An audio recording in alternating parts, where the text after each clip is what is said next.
Hola chicos y chicas, soy RKB o experto otro lado de aquí de Boyd y básicamente yo lo veo para documentar mi vida. Hola chicos y chicas, my name is RKB or experto the way to car boy and best in videos to document my life.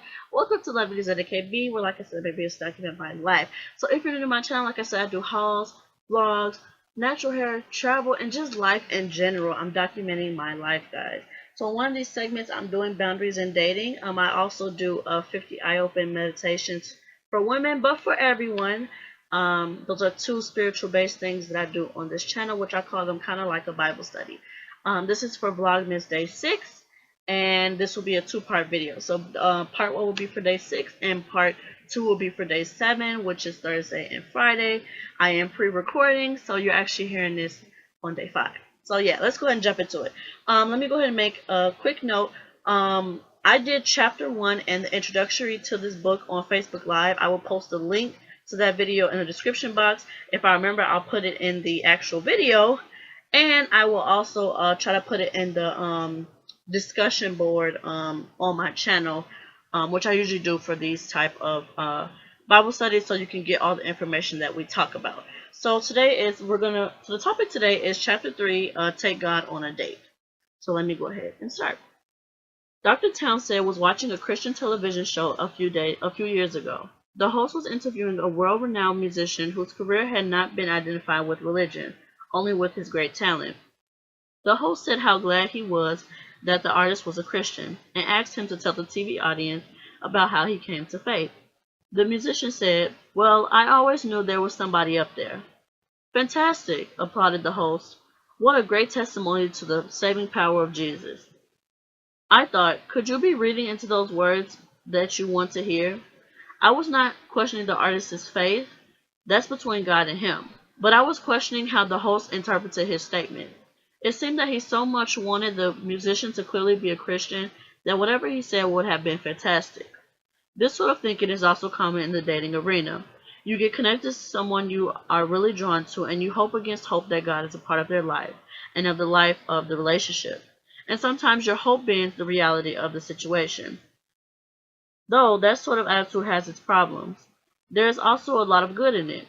It is a very good thing to want the person you are close to also be close to God. It is good to want a spiritually based relationship. Your relationship with God is the deepest, most profoundest. If God is the deepest, most profound, and most important part of your soul. If relationship is about connecting all of ourselves to another, then the spiritual aspect is inconceivably significant. So we all yearn for a person that we can be one with, all the way down to the core self, where God also resides. In fact, God designed our need to connect. Jesus prayed that we would be one in the same way that he and the Father are one. John 17:11. Ultimately, that is the final purpose of the dating quest. Though many experiences, conversations, and questions, we settle in on a person who loves God as we do, one who can help us grow even closer to him. If we don't feel some sort of conflict or loss because our date isn't on the same spiritual wavelength, there's a problem in our religious life. Something is broken. So I want to go ahead and just pause there. I'm going to talk through this one. Usually, like through my other Bible study, I don't really talk to it, I just read it. But with this, I really want to talk about it because I am currently dating, courting more or less. I'm dating someone that I am planning to marry.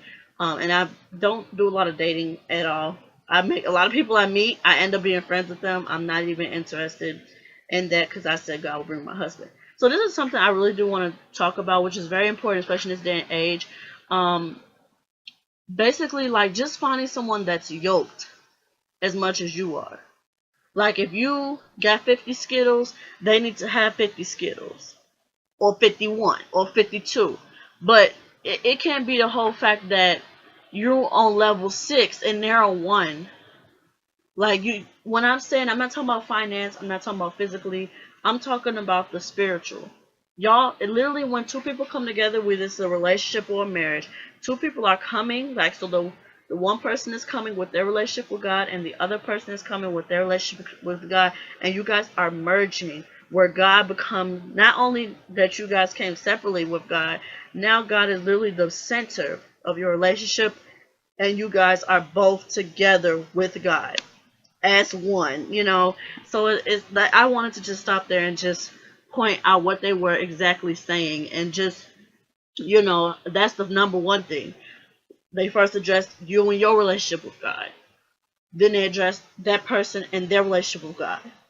Then it's the whole coming together and how things balance out, you know.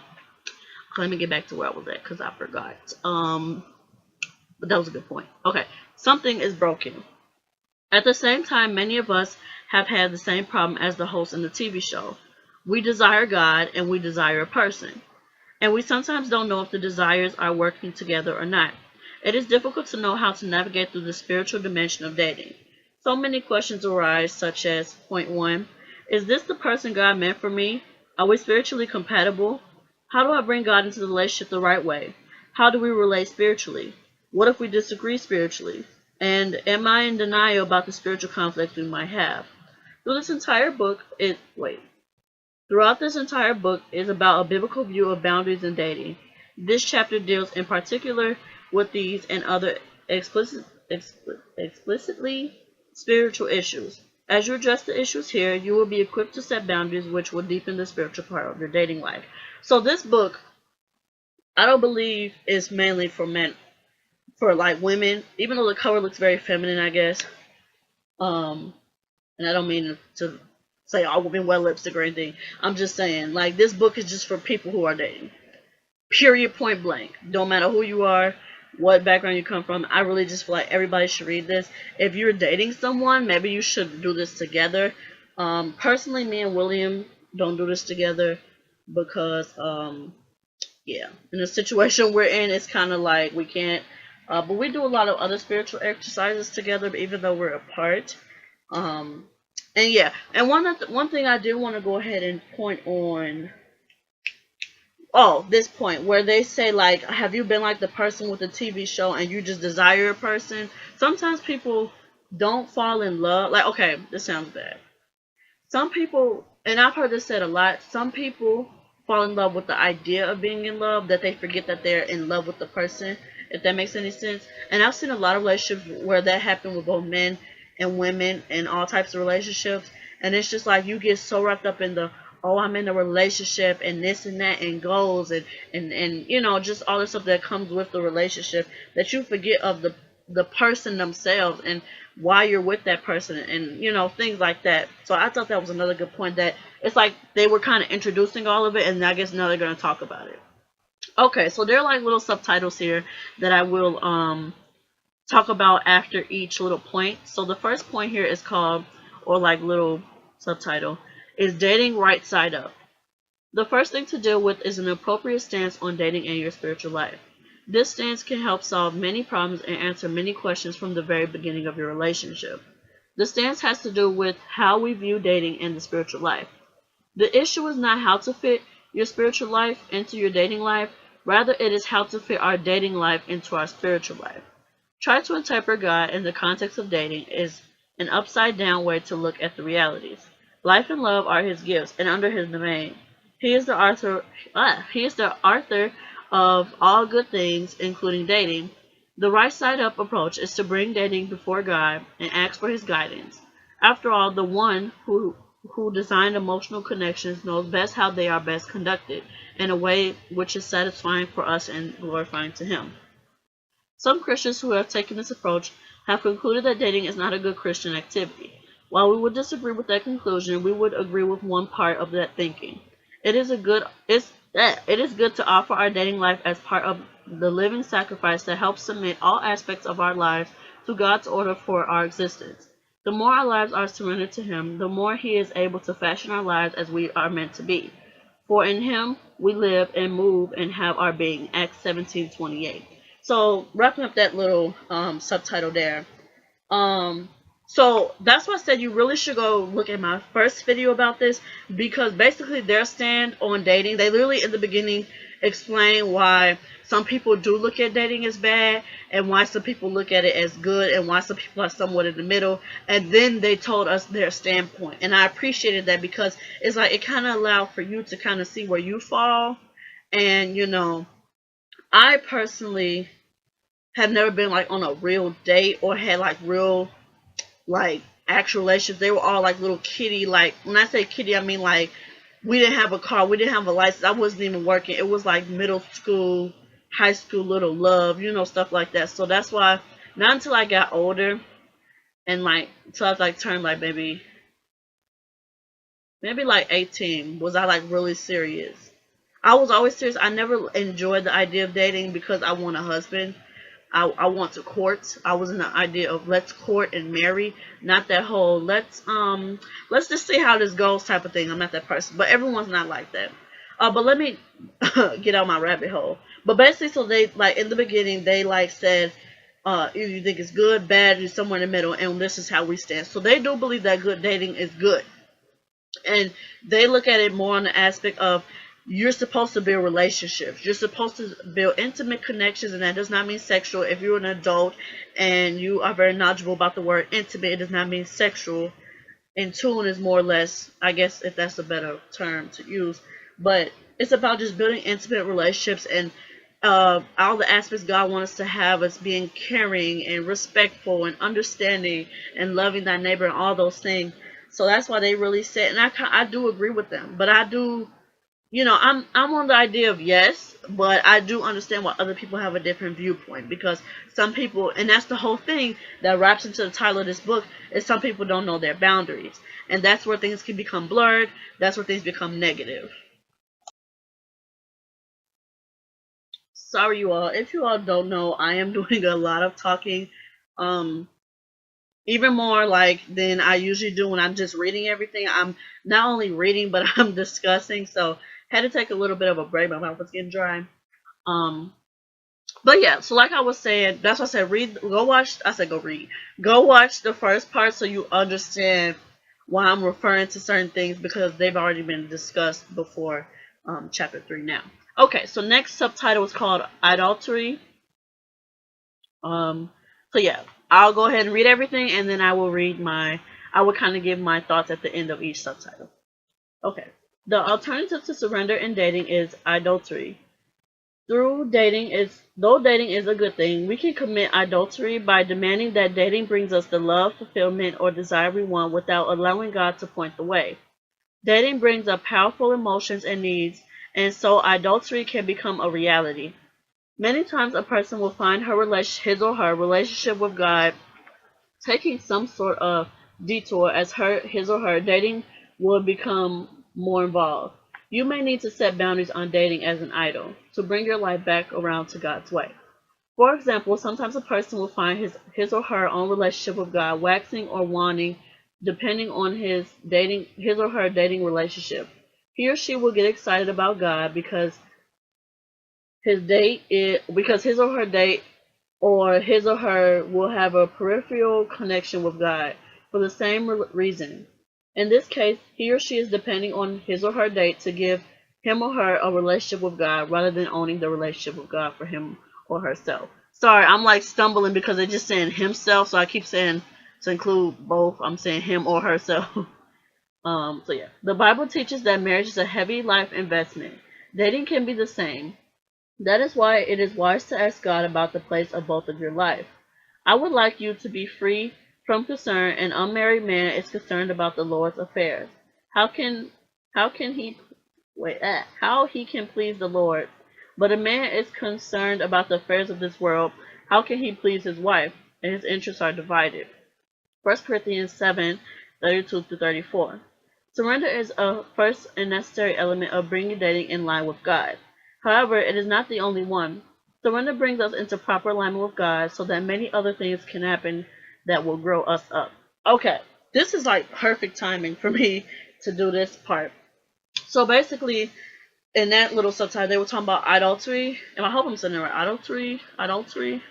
It's basically like idolizing, like basically like having the gods before me and that whole idea. So you may not look like you do that. Sorry, I heard like some beeping. Our apartment has like a lot of tests for the fire alarms and stuff, and I was like, oh, that's what that is. Anyway, so this is a really good point. So, with me being in a long distance relationship, I'll use myself as an example. Sometimes I feel like some days I talk to William all day, like, and it's nice. And some days I talk to them, I'm like, dang, I'm talking to you all day. Like you, can we take a minute? And it's because like it's like something in me that will conflict me and be like, okay, you really are giving like William like all your time, like you're not even seeing about God. Like God is a jealous God, and it's like, how dare you put that man that God gave you before him? And he gonna be like, that's what we doing.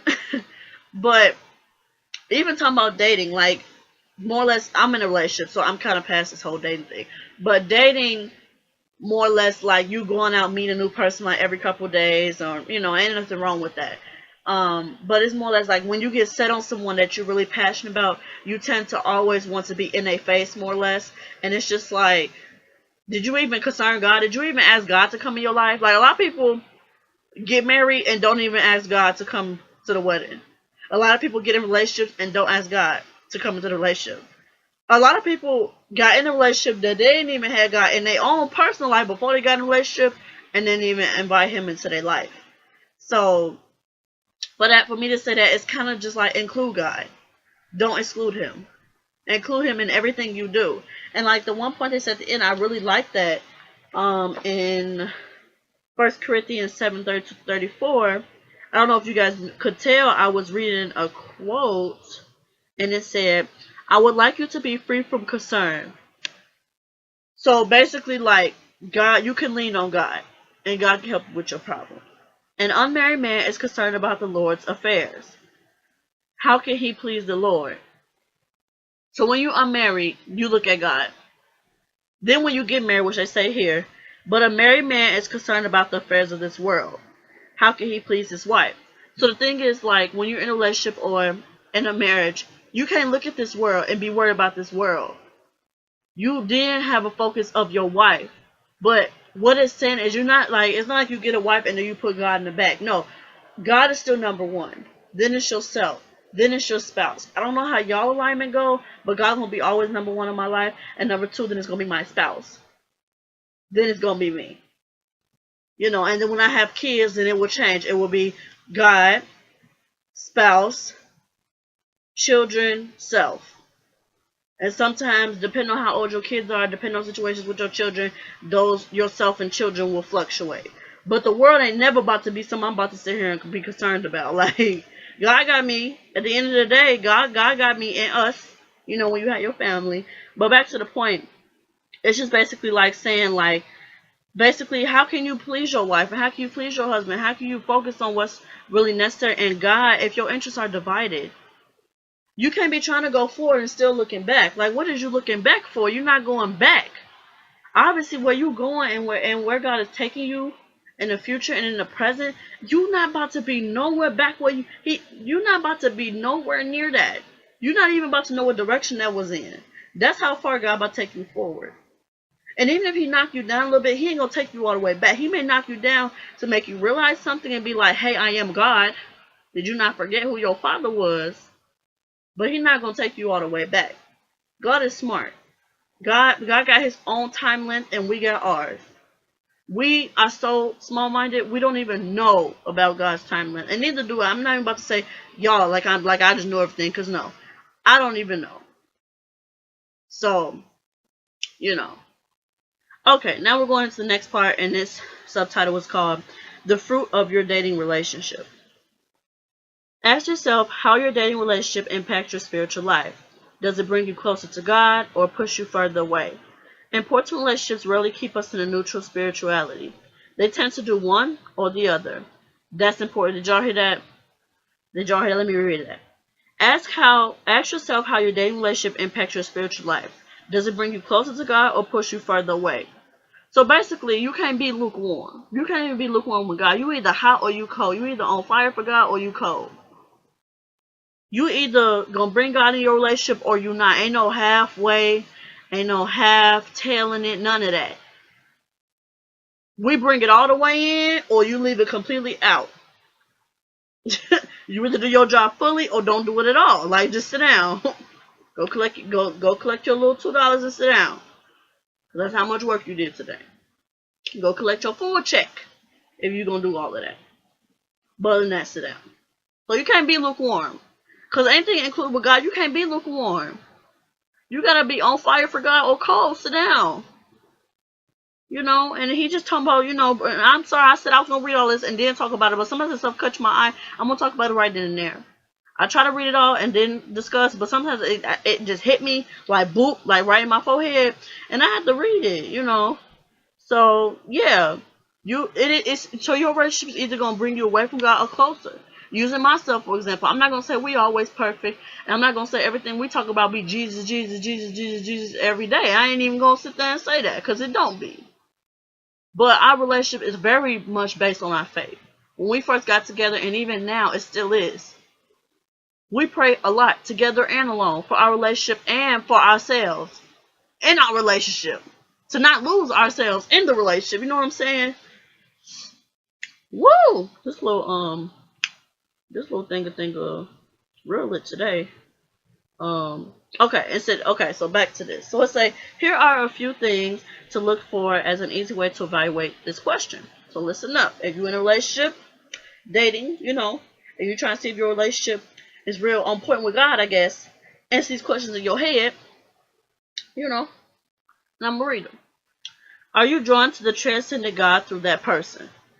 So, does being with that person make you want to get closer to God? Basically. Are you drawn to their spirituality?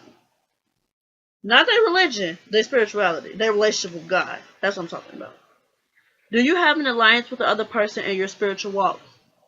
When y'all two do something together and y'all talk about some personal things or whatever, do y'all both talk about them spiritually or y'all talk about them worldly? One or the other. Do you experience spiritual growth from interacting with the other person? Because a lot of people that see a light and want to latch onto it and bring you down. Because in the beginning you was a little bit higher than they was. But I'm not saying because they was a little higher or you was a little higher and they was a little lower does not make y'all unevenly yoked. Y'all can get on that level together, but know your, once again, let's refer back to the book. Know your boundaries in dating, and with a relationship. Does the other person challenge you spiritually rather than having to be the impetus? So does that person like challenge you and be like, hey, this is what you should do differently, and you know, talk to God differently this way, and you should do this? Or do they be like, nah, F God and forget that and don't worry about that, and let's not talk about that stuff. I don't like talking about God. What? What? I wish William would. I wish he would. I wish he would, because I'm not going to talk to him like that. He say, God, talk to him. I say what he say. That like, you know, I'm all for Jesus in anything. So, amen. Is the spiritual connection based on reality? Is the person authentic as well as spiritual? And that's a big thing. There's a lot of fakes out here. There's a lot of fake Christians out here. There's a lot of fake people out here, period. I'm not even about to say Christian. I ain't going to say Muslim. I ain't going to say nothing. It's just a lot of fake people out here that be faking it because they see you and how you are, and they try to act like you to get what they want. And that's manipulation. So you have to be able to decipher that. And if you can't decipher, you need to ask God, be like, hey, I'm trying to see what's up with this person, God. And before I act and get my heart all entangled and my body all entangled and everything all entangled, let me go ahead and run this past God first and see what he say. If you ask God, he will surely tell you. All 2018, God, I've asked God and God has shown me. Talk to me in ways I've never heard him talk to me before. Giving me signs and all types of stuff. And when I've asked for stuff that ain't supposed to be, he's quiet. Absolutely silent. You hear a pin drop. That's how silent. Okay. Okay, and the last point. Is the relationship a place of mutual vulnerability and weaknesses and sins? This is another point. Because this can become a power issue if you're like the one giving all your whole heart, like you giving them your whole childhood, your everything you've been through, your current struggle, and just laying your whole life down on the table. Like you laying your whole life out on the table like a 5-course meal, and they just laying it, you know, they just picking up their little, you know, sample. They just getting a sample. They putting out a little sample of how they are. When you pour out a whole lot, they put out a sample. That's uneven. You don't go to the table and, like let's say you go have a Thanksgiving dinner. you cook everything, and you ask everybody to bring one thing because you cooked everything. Well, just bring one thing. You ain't gotta cook it. It could be store-bought. And you don't show up with nothing. And you don't show up with nothing. There's gonna be a lot of mad people and a lot of hungry people that's gonna be looking at you like, you don't deserve to eat. You don't deserve to even sit at my table. You don't deserve to be in my presence. Do y'all understand what I'm saying? Back to this relationship, because I'm making this about food, but like, y'all understand it? You can't pour your whole heart out, and that other person's not willing to do that. They're not willing to know you intimately and know you deeply and understand your relationship with God. So how y'all can work together and become one on one accord and please God. How? How? If they just putting out samples and you putting out your 5-course meal. How? And like I said, that could become a power issue where they may feel stronger and want to be the more dominant person, and you feel like you gotta submit to everything they do and this and that. Yes, especially about weaknesses and sins. There's a lot of things William knows, and I'm just using William because I'm currently with William. William knows a lot about me. But there's a lot I know about William. I mean, but I'm not going to sit here and make it seem like we know everything about each other. Well, we kind of do. If we're going on 3 years, we kind of know a lot. But, I mean, let's do an example. I just saw his first baby picture today. And it's not even a baby picture. It's like a little kid picture. Like, he was like that. I just saw that today. I didn't even know, And he's seen a baby picture of me, but he hasn't seen me, like, at 10 or something, I mean, but it's still stuff we learn about each other every day. But it's just the whole idea, like, don't be unevenly yoked. It goes back to that core thing. Don't be unevenly yoked. You will feel it. You will know. And if you don't, ask God before you even get into it. Just ask him and he'll tell you, hey, what you doing? You need to just be friends with this person. Don't get all entangled. Don't put your heart before you start walking. Like, yeah. Okay. So let me finish that little point up. So it says, let's assume you've aligned yourself under the total lordship of Christ. At this point, we want to look at several parts of dating and spirituality to help you define what your boundaries should be in this area. So now it says the next point says, what needs to grow? It is a great experience to begin to unravel yourself to your date spiritually. As you become safer, you can share deeper parts of yourself, thereby growing closer to each other and to God. There are several aspects of your spiritual life that you will want to bring into your relationship. Number 1, your faith story. Number 2, your values. Number 3, your struggles. Number 4, spiritual autonomy. And 5, friendships. Let's look at each of these elements. So basically, what we're about to get into real quickly, is we're about to talk about what needs to grow in your relationships to get closer to not only your other person, but to your Jesus, your Christ, okay? You gotta get, y'all gotta get, okay, when you go in, you gotta have your own mindset about God. They gotta have theirs. They're gonna come together as one, separately, but together, with God in the center, and how y'all can grow and be pleasing unto God. That is amazing. Look at me, storytelling and stuff. Okay, so now we're going to go ahead and talk about number 1, faith story. Every believer has a story of how their relationship with God began and developed. A person without a spiritual history probably doesn't have much of a spiritual present. On the other hand, a person who has charted his or her spiritual path is opening up to you a window into who she or he is as a person. Some people have had quite dramatic and miraculous experiences. Others have undergone painful losses and tragedies that God has sustained them through. Some have experienced much emotional and personal healing through God. Others have struggled through complex theological questions. Still others have found ways to minister and to serve those in need in Christ's name. Find out the twists and turns of each other's spiritual history. So like I said, number 1, when I first met William, we talked about the basics. What's your name? Where you from? How old you are? What you like to eat? What you like to do? And then as we was like, hey, this is getting deeper, I think I was the first one to tell William my life story. And my life story don't just include my life. Once I met God, well, God was always protecting me. But once I really got in tune with God and here with it with God, I told him that whole thing. William knows that whole thing. Even now, what I'm trying to do. So it always still continues, you know. Especially with me and him being apart. I'm just using that as an example because it's easier. With us being apart, it's kind of like even more important to talk about those things. So when we get in person, it's not like, oop, I gotta kind of tell you this. No, it's like we already know. So let's like, if you got some questions, let me go ahead and just like fill in the blank answers right quick, you know. So yes, I really like that point. To talk about your spiritual walk. Okay, talk about your spiritual walk includes your whole life. Like tell them what you've been through. Because even in, I guess, like, counseling and stuff, they'll tell you, like, it's mainly because, like, lack of communication and you know, people don't talk about the deep stuff, the hurtful stuff. You know, there's somebody you're going to spend your life with. There's somebody you even thinking about carrying on a conversation with. I'm not saying every new person you meet, you need to spell out your life story. No, I'm saying people that you really want to bring forth to God and be like, hey, God, evaluate me and evaluate this person, you know. Okay, next point is values, which is very important. Let me read this. Values. Your values are the architecture of who you are. They are comprised of what you believe is most important in your life and how you conduct your life in accordance with these beliefs. Values are sometimes worth living and dying for, and are certainly worth dating and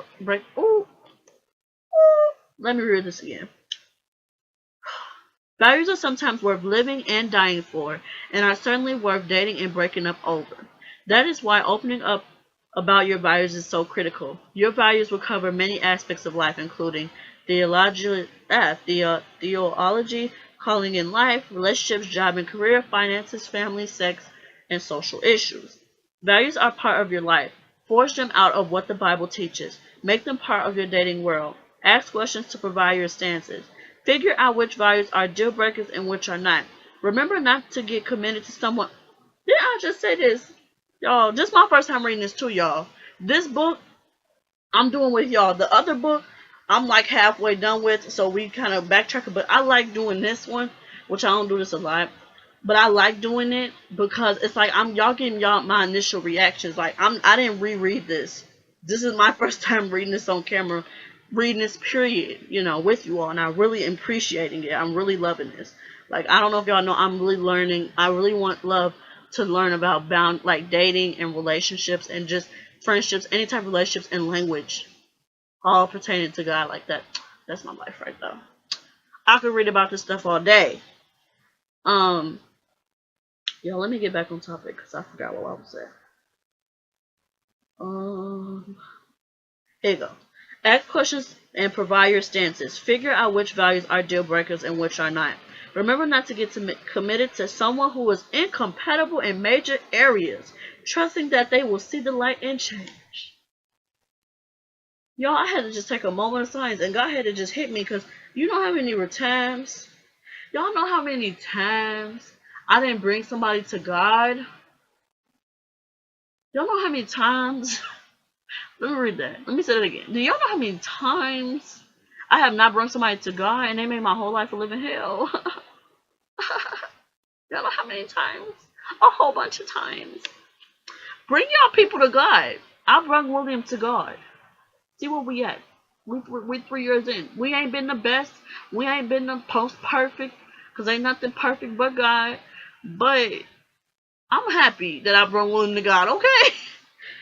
Okay, y'all. And yes, don't get fooled. That's what I said. Don't get wrapped up in the idea of being in love.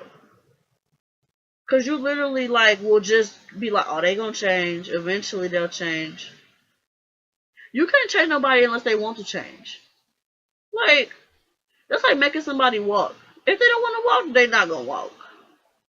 And if you're trying to make them walk, you're gonna make a lot of stress for yourself, a lot of pain for yourself, and a lot of stress for them, and a lot of pain for them. So, don't do it. Okay. I know a man who felt called to full-time ministry. He fell in love with a married woman. Wait. Hold on, y'all, because I was going to say, wait, what am I reading? Well, let me slow down. I know a man who felt called to full-time ministry. He fell in love with, and married a woman. Okay, she was single. And married a woman who didn't feel called in that direction. They have not gone into professional ministry, though they are active in their local church. But they have had tremendous struggles. He resents the fact that she held him back from ministry, and she feels controlled by his insistence that they go into full-time ministry. Remember, values are a major part of dating. That is very important. I know there's a lot. I mean, let me not speak over my family or anybody like that.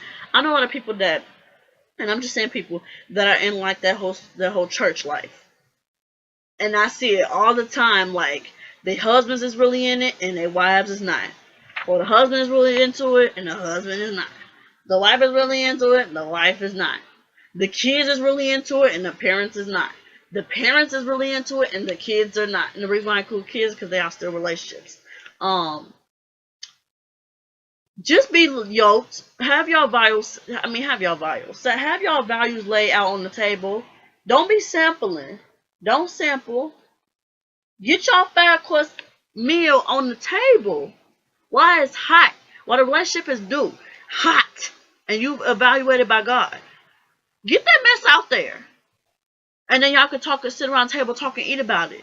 And before you pray about it, okay, this is how they feel about this. And this is how they feel about this. There's a lot of stuff. William, okay, let's say one big thing. William knows I don't really want to have children. But after being with William for 2 years, I've opted to at least have one child. That's just one thing that I just looked at, and we've talked about that. Or one thing is like we know, okay, let me make it spiritual, I guess. Okay, one thing is like when we become together, I want to make sure I'm either at work at certain times so we can go to church together as a family, or I don't work at all.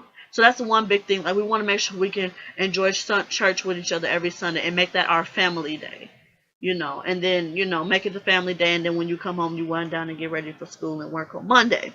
That's one big thing we really did talk about. We talked about going to Bible study. We talked about just a lot of stuff. Spiritual based, okay, one big thing is I told him I cover my hair sometimes. How does he feel about me covering my hair? No, I'm not Muslim. I don't claim to be Muslim, but sometimes I do. I consider myself a Christian, but I learned a lot about languages and religions that I do like to dabble in others that do not do worship, idolization worship. But one big thing is I cover my hair. And if you don't know, Christians, nuns cover their hair. That's the same thing.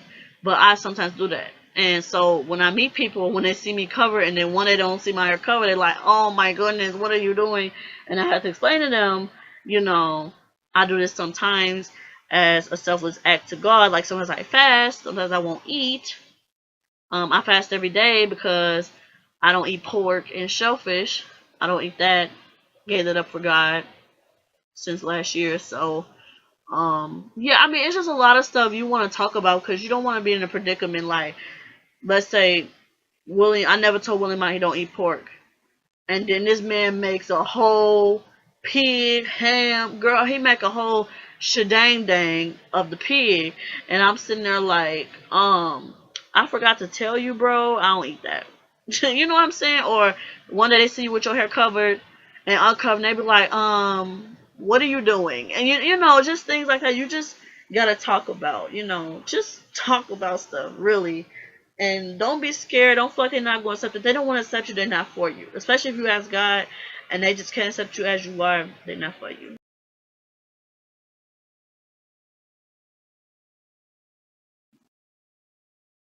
Y'all, I am so passionate about what I'm talking about right now. I love talking about this stuff.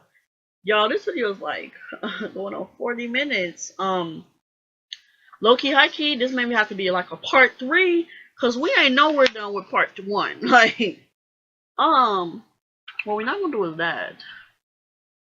What I may do is if it end up hitting midnight, y'all, and I'm still up, because it's 10:33 right now, I low key after I may finish this, I may just start uploading it. So by morning, it will be like halfway done or something. Cause yeah. Okay, back to my getting off Vlogmas issues, struggles. We're gonna talk about struggles actually, which is the next topic. So next topic, pre-topic, subtitle topic is struggles. Failure, loss, and learning experiences are part of the life of faith.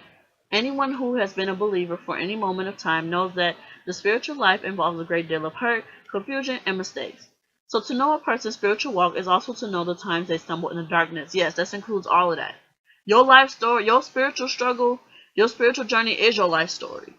You know, it can sometimes overlap. And when I tell it, I just tell it as one big life experience. And then I tell them, hey, I met God at this point. God was always in my life, but he really showed up and showed out during this time, yeah. A friend of mine had a history of attempting to portray the perfect Christian guy, facade. C is silent, French Dakar. You see that little sign at the bottom of the C. Facade with his dates. His relationships never worked. Either the woman believed him and he felt unknown, or she saw right through him and he felt condemned. He met a woman he really liked, and after seeing her for some time, decided to take a risk. He told her, I want to let you know I can be sexually manipulative. In times past, I have pretended to be safe and caring so that a woman will feel more open to sexual intimacy. I have taken advantage of that.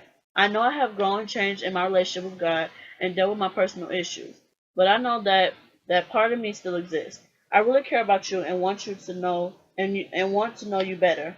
And I figured that you need to know about that so that we can deal with this issue openly if it comes out.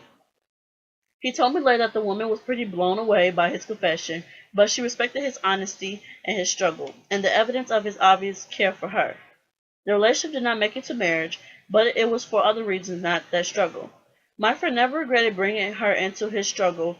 In fact, he told me his present dating relationships are much better because of that experience. So you see how, in that situation, at first he was just lying, basically. And then he started being honest, and how it just trickled off, and he just started being honest from then on. Not even if he was planning to be with that person, but that person jump started, that whole I'm gonna just come out and say it. And that's how I am now. On YouTube, back maybe, and I know I'm jumping around, but y'all is relationships too. Y'all are people that watch me, and when I first started YouTube back in 2015, I was like a senior. Y'all basically, I had been on YouTube, y'all. Let me tell y'all, I had been on YouTube since, seriously, I say my end of my senior year. But I had been on YouTube maybe since my junior year. But because I was so much into school, and nowadays you can vlog in school and stuff, I couldn't do that in school. I was too focused about trying to get to my class. So I had been doing YouTube since really junior year, in the sophomore year, really. But seriously, my senior year, which was 2015. And back then, I was kind of reserved and stuff, and I was only doing hair. I was really just doing natural hair. And then a part of me was well, I don't want to make this channel a hair channel. And then then I started doing samples and reviews. So I was doing natural hair and samples and reviews. Then after high school, no, after college, when y'all see my breakdown video, that's when I kind of was you know what, I'm going to just make this whole channel about me documenting my life. And that's going to include everything. Yeah, I'm going to do some reviews. Yeah, I'm going to do my hair journey. Yeah, I'm going to talk about my skin. I'm going to talk about my relationship. I'm going to talk about God. I'm going to talk about everything. So literally, my channel was me documenting my life. And that's just how I opened up to you all and had to be honest with myself and say, I don't want to be boxed in. And, I don't want to feel obligated to just do reviews. Because it's a lot of work to do reviews. I was going on that website, having to fill out stuff, make sure they sent me the stuff, had to do the review, had to get paid. Y'all, it was a whole lot. And for me at that time, it was just too much to just have it solely focused on reviews. So it's even in that situation, relationship with you all being my viewers or whatever, the people that support my channel or whatever, it's I had to open up to you all too. So in everything I do, I'm a very open person. When people meet me, they almost think I'm too open. But I don't have nothing to hide, because the truth will come to the whatever's in the dark will come to the light. So I tell people, I'd rather spill my own tea before anybody tries to spill mine. Because what I'm not going to do is get caught up. Okay? Alright. So yeah. In this situation, y'all, be honest with yourself and be honest with the people that you involve in any sort of relationship, friendships, relationships, anything, children, grandparents, anything. So when I'm talking about dating, yeah, you'll hear me talk a lot about dating in this book, but you'll hear me just addressing relationships, period. Because a lot of those dating stuff can include, besides the intimate sexual part, a lot of it can include and can be used for regular relationships, day to day. Let me see where I was. Okay, so basically we found out about that guy. He was picking better women, and the quality of his relationships has improved. Okay. There is certainly nothing wrong with wanting to put your best foot forward in a relationship by bringing your better self into the connection first. Knowing good things helps us tolerate knowing bad things later. As Grace must put it, as Grace must precede truth. Like I said, everything in the dark comes to the light. You know, if you're going to be graceful about something, tell the truth about it. Don't be graceful and lying. Them two don't even go together. Also, prematurely opening up about your struggle can be a problem. If you don't know how safe the other person is, why am I reading like that? Like I don't know when to stop at a period. That was irritating me. Let me reread that. Knowing good things helps us tolerate knowing bad things later, as grace must precede truth. Also, prematurely opening up about your struggle can be a problem if you don't know how safe the other person is. But ultimately, if you don't know your date's your spiritual struggles, you can't honestly say you know your date. That's what I mean. If y'all never open up and talk about everything, and the only thing y'all talk about is what y'all like to eat at I was about to say VLOGMAS, what y'all like to eat at Olive Garden, then what are you really knowing about that person? How deep are you really going? You stand on the outer level when you could get all in there and get all the juices, get all the seasoning, get all. You know when you eat a steak or if y'all eat beef, let's say chicken, because a lot of people still eat chicken. You cut up on the chicken, it's dry on the inside, ain't no seasoning. Like did y'all just really take out the pack, wash it off, and throw it in the pan? Because it's dry. It ain't got no substance to it. But when you season it and you season it with honesty and you season it with truth and you season it with, hey, let me tell you about these struggles and hey, I'm not ashamed to tell you this and hey, I've been through this with God and hey, I'm trying to get here and hey, I would maybe like you to be in this. And when you take it out the little oven, and y'all let it cool off a little bit, slice it, all that juice gonna come out, all that substance gonna come out, substance in a person, all of that. Hey, we talked about this and let's get through this together to gonna come out of there. All that seasoning, all the good stuff, okay? That's what I like to say in church. All the good stuff gonna come out. All the word of God gonna come out. Everything you're gonna need to know and connect with on that person gonna just trickle out. You know? You know what I'm saying? So yeah, like I said, how you gonna say you know somebody? If you just know what like they like to eat at Olive Garden. You just know their favorite color.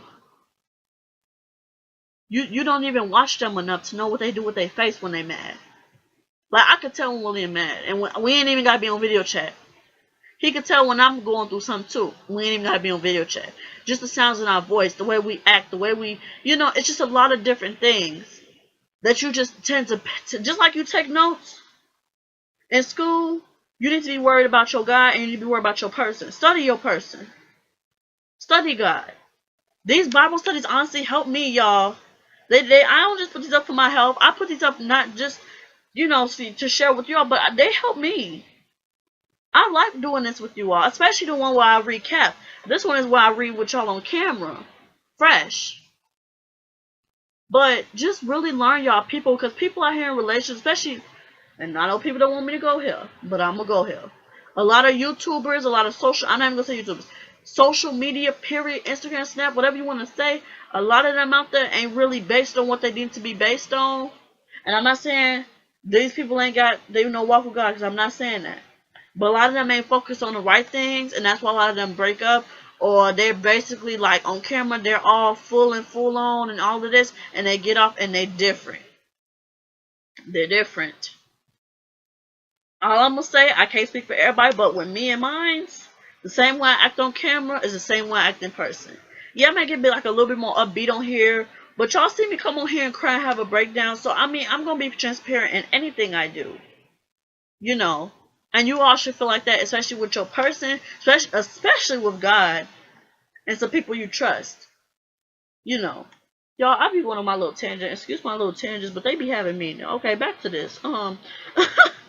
So it says, here are some of the struggles people who are dating can talk about to each other.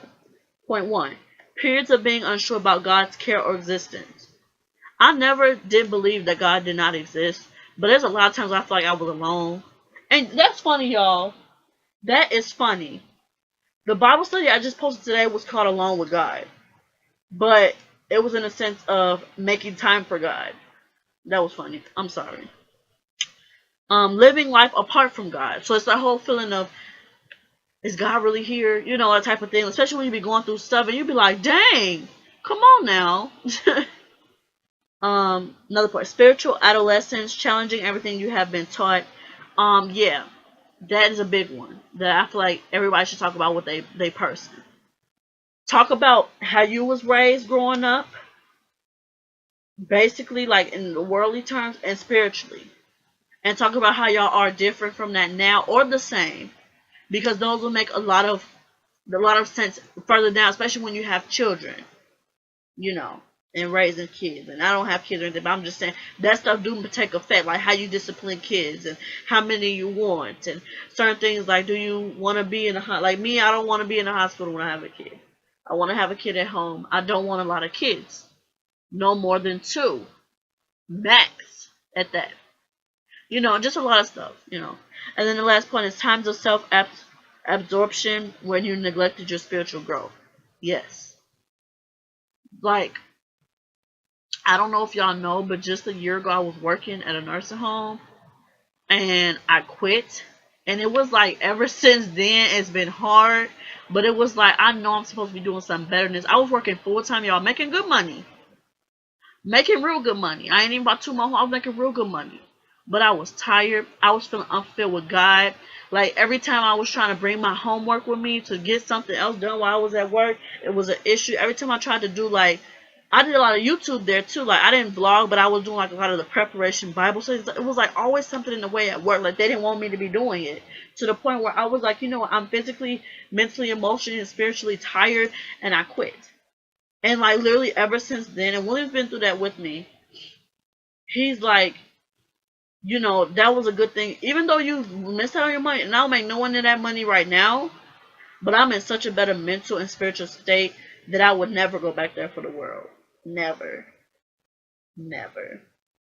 So yeah, let me go ahead and wrap up this struggles point. If you are dating someone who says he or she has never faltered or doubted, something is wrong. Yes. Yes, if you meet somebody and they just seem like it's too perfect, like they just ain't never had nothing wrong, something is wrong. Something is absolutely wrong. Everybody goes through struggles. No matter how much of a silver spoon been in your mouth or a rusty spoon been in your mouth. Everybody been through struggle. Whether you believe in God or not. Everyone does, you know. And like this point is about to say, let me go ahead and just read it. Either he or she is in serious denial, or you need to wonder what he or she is doing with you. What is they doing with you? What is you doing with yourself? These are some deep questions. I really like this book. It says no one grows, and like I just said, no one grows without experiences of loss and failure. The Bible teaches that mature people have lots of practice dealing with the good and the evil in their life. But solid food is for the mature, who by constant use have trained themselves to distinguish good from evil. Hebrews 5:14. Yes.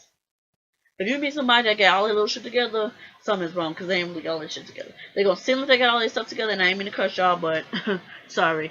But if somebody do seem like that, they really what is way male? They very may well do, like in this worldly aspect, like have a car, have an apartment, have a build that, but they missing somewhere else, you know.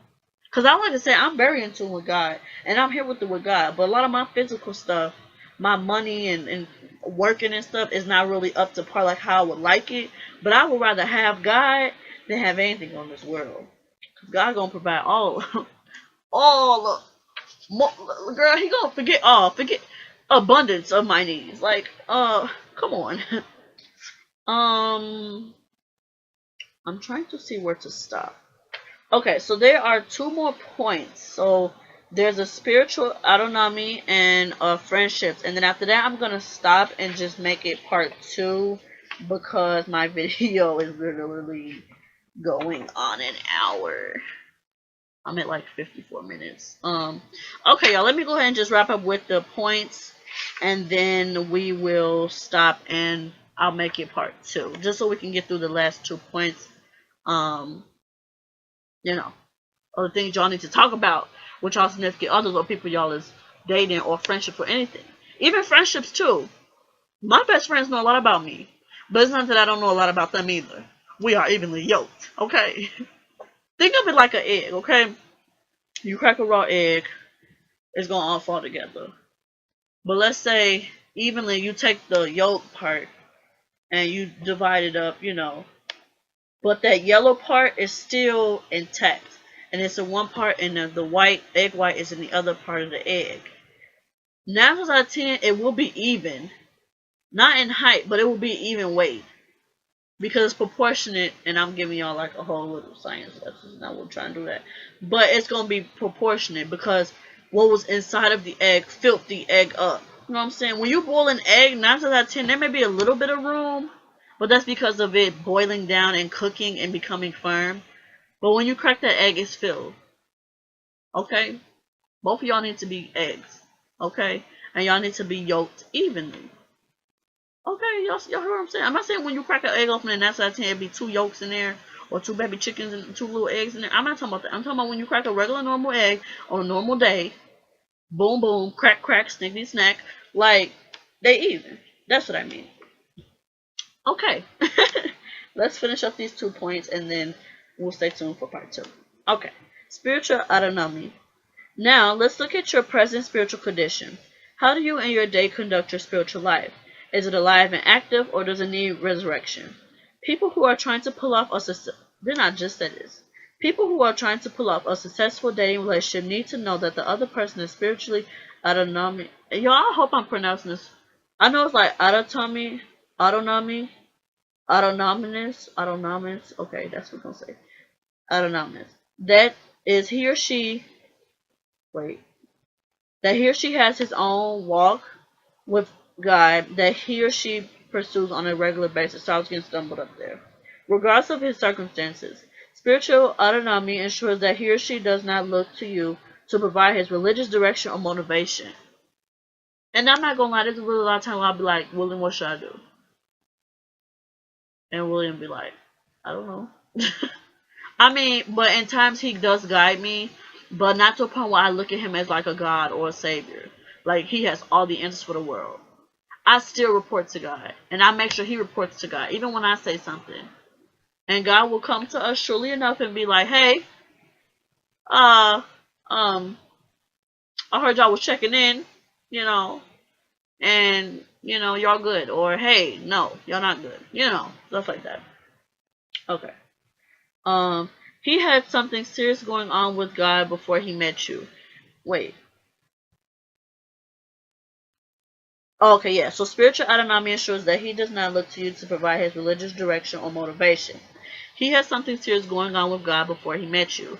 And if you don't marry, he will continue on with God. So that's another thing. Don't make it seem like you have to be these people. What has people been saying? Their peace? Y'all, stop saying that. Stop. God is their peace.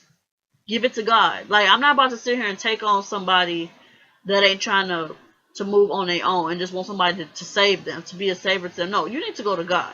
You need to go to Jesus Christ, okay? Because I am not the one. I'm not your Jesus. You're not about to make me a part of this form of idolization. Oh, that's not what we about to do. That's not what we about to do. You best to go to God. Because like they said, before you, he was with God. And after you, he will continue to go back to God. Talking about he and she. I'm just saying he. I'm talking about he and she. So stop saying you gotta be somebody's peace. And I need somebody to be my peace. God is your peace. I've been seeing that a lot on Facebook. I don't know if y'all know what I'm talking about, but it's been like a little memes. And I didn't really know what they was talking about until just right now. But, okay. Anyway, spiritual autonomy is a major issue in dating. Sadly, many people date and marry someone without this trait. All that time, things seem okay. He's excited about deepening his growth as long as she is. Or he will say that the relationship has helped him break out of a spiritual deadness or slump and how glad he is to be back in his faith. Somebody that when you meet them, they should stay consistent. If they change, as far as spirituality, no, they're doing it because of the relationship. They're not doing it because they're with you. They're changing because they think that you're their God. That, I be with her, I be with him, everything gonna be okay, I'm gonna get back in church. No, they should be wanting to do that before they get with you. Why they with God by themselves? But when they start acting like that when they're in a relationship, no, they was never about that.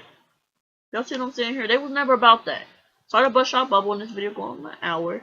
But they was never about that life. They was never about the Jesus life. That God life. That spiritual life. It was about the, hey, let me look into your life.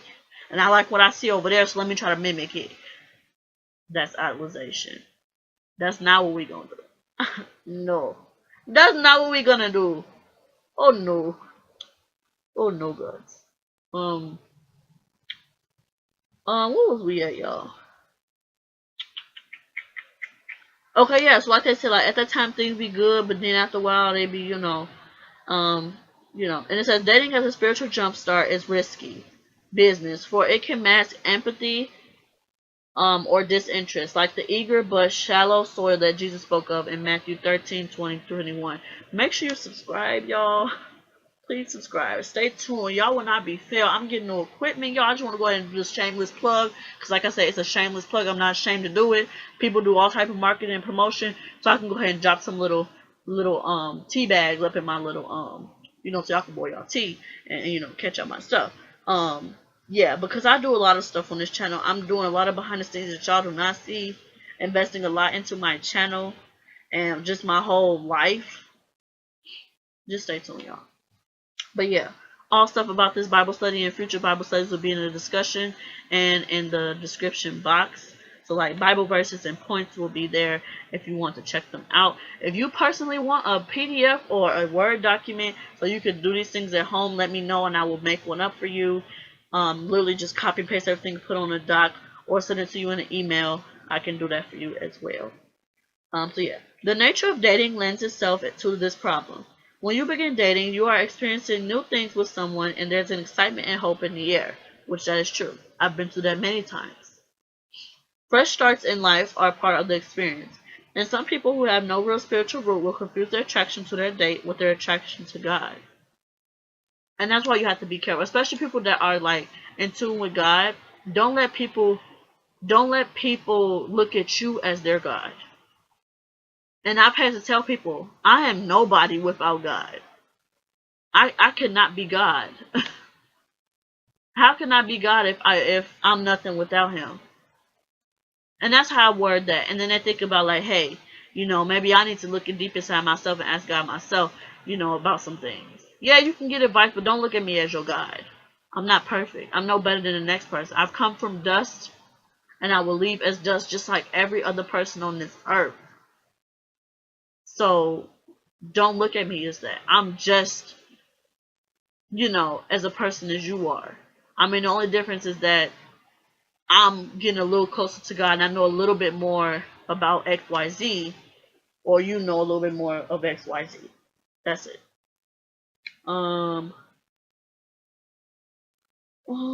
Okay. But often when the relationship is getting rocky, so does the other connection with God. In a way, God is only a representative of the date. God does not exist as a strong presence in His own right. As a friend of mine expressed it, sometimes I wasn't sure who he thought the Messiah was, Jesus or me. And that happens a lot.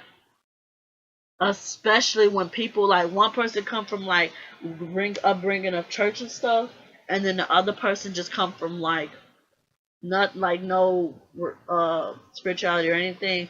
That happens a lot. Or sometimes it happens when two people come in from church, but they want to talk to have a relationship with God, and then they try to get together, and then they try to, like, make their relationship like it's like a worship form of work. Y'all know what I'm talking about.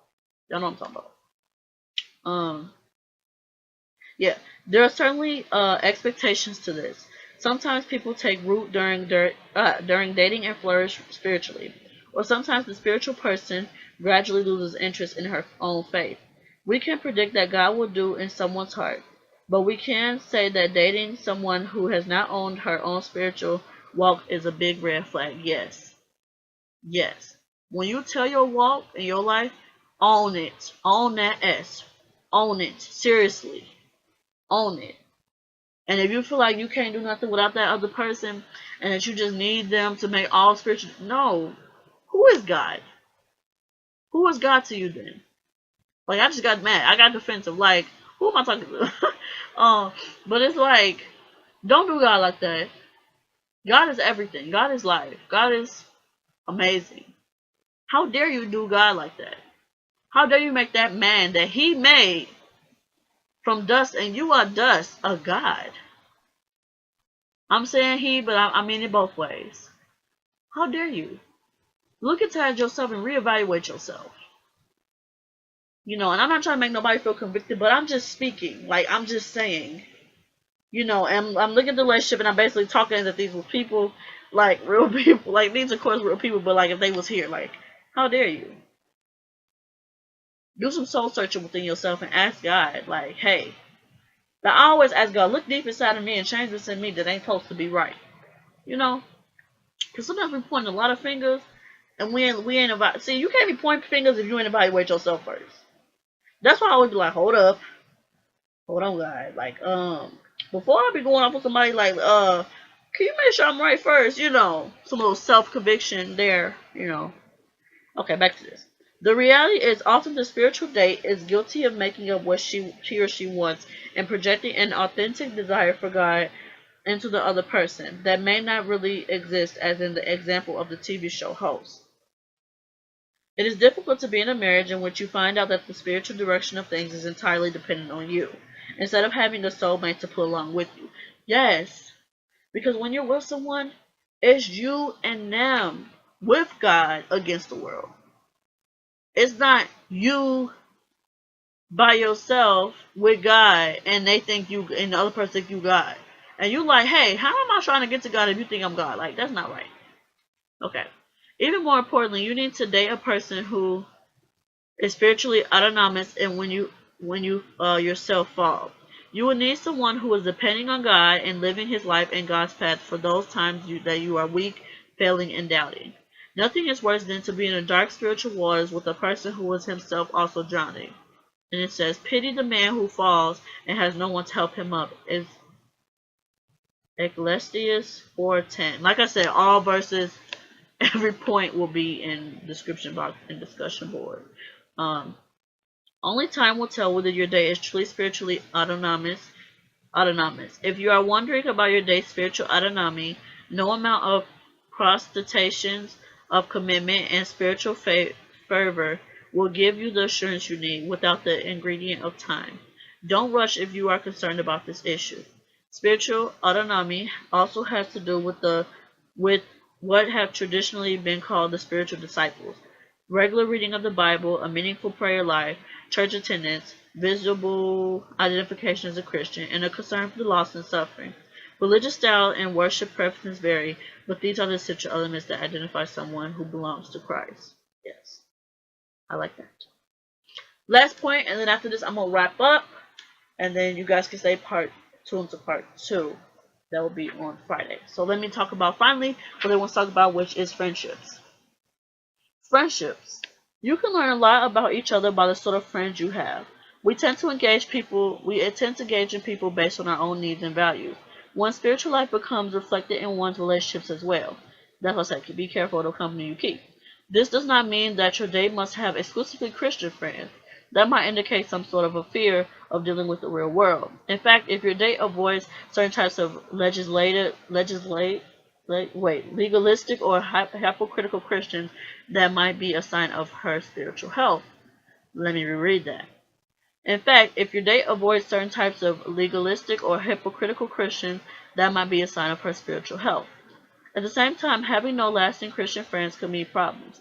It might mean that she is just beginning her spiritual growth path, or it could mean she has had a dry or stagnant season and is now becoming re-involved with the life of God. It could indicate that he or she has never had a deep spiritual life, or it could mean that he or she is not a Christian, but rather a religious person who has never received Christ as her Savior. Let me reread that, because I'm gonna talk about that once I finish this up. Let me read that. Or it could mean that he or she is not a Christian, but rather a religious person who has never received Christ as her Savior. These questions about friendships and one's spiritual condition are not meant to provide you with a judgment of scrutiny, but as ways for both of you to examine your hearts and your relationships with God and each other. The more you know about each other, the more you can see if you are a good marriage material for each other. So I'm going to stop there, friendships, and we'll pick back up for part 2 tomorrow. Well, technically Friday, because it's still technically Wednesday. That point that they said, there's a lot of religious people out here. I ain't even gonna lie. There's a lot of religious people out here, and there's a lot of faith, like spiritual people. Religious people, they all by the book stuff. Like they, and I'm not gonna box nobody in. I'm not. They a lot of we do these traditions because they're traditions type of people. And then there's people that are really with God and have a relationship with God and know who God is and know what God can do in their lives and other people's lives and act accordingly.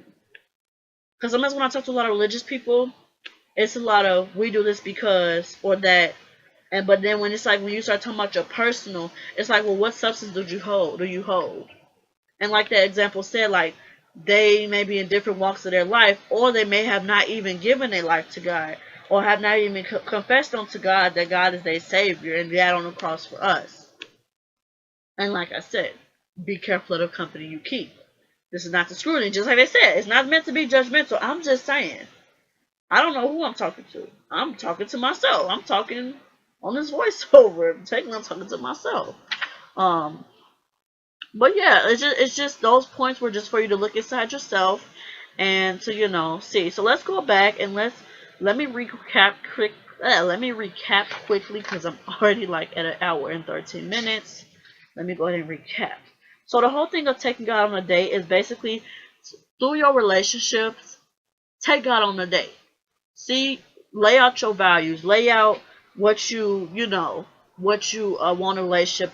Talk to God about it. Include God in every aspect of your life. Don't idolize anybody. Talk to that person. Get deep with that person. And especially if you got your confirmation from God, get deep with that person. Learn about them. Not just about what they like to eat. Learn about their deep spiritual self and let them learn about you. Don't put out samples and don't allow other people to put out samples when you land out your 5-course meal. Let's remember the points. What needs to grow? There you go. There are several aspects of your spiritual life that you will want to bring into relationships. Number 1, your faith story. Number 2, your values. Number 3, your struggles. Number 4, spiritual autonomy. And 5, your friendships. And that's when we looked at each of those points individually. Your faith story. That's talking about where you walk with God and more or less it's a life story after a while. Your values. They said some of these include theology, calling in life, relationships, job and career, finances, family, sex, and social issues. Values are a major part of dating because you can have some situations where somebody wanted to do something in the ministry and the other person did not. And because y'all didn't talk about that, it became an issue. Struggles. Talking about failure, loss, and learning experiences. They're all a part of the faith. If someone said they never struggled through something is seriously wrong. Or they don't even know God. If they say they've been through all happy things, something is truly wrong. They said some of these struggles, some of the struggles people who are dating can talk about to each other are periods of being unsure about God's current existence, living life apart from God, spiritual adolescence, challenging everything you have been taught. It's times of self-absorption where you feel neglected on your spiritual growth. The next thing, spiritual autonomy, being real with yourself, and I'm just rereading quickly. Yeah, just looking into yourself and not making that person like where your spiritual or your walk with God changes because of how they move, basically. Um, and that's very detrimental in the future because you ain't talked about it or because certain things have not been talked about, it can cause issues in the long term. And friendships, about the company you keep. And you have to be careful of friends too as well. I think I went ahead and recapped really nicely. So yeah, guys, this video I probably will honestly, because it's like 11:08 right now, and honestly, this video probably not gonna be uploaded in 2 hours. I'm probably gonna go ahead and get started on uploading it now, or at least record the part 2 and then upload this so it can be up by morning, so you guys can hopefully maybe watch this on y'all morning commute, or when y'all getting up for work, or on y'all lunch break. Look, I have to be at work tomorrow at 4, so hopefully it'll be done by 2. I'm probably starting tonight. But yeah, y'all, I'm gonna shut up and I gotta record one more video. And yeah, y'all stay tuned. This was day 6 of Vlogmas. I know it's not actual vlogs, but forget it. It's still a video. To me, it's videos. So, and yeah, stay tuned for part 2 to be up on Friday. This video is probably going to be up very soon because it's almost midnight. So yeah, y'all, bye. Adios, chicas y chicas. Te amo.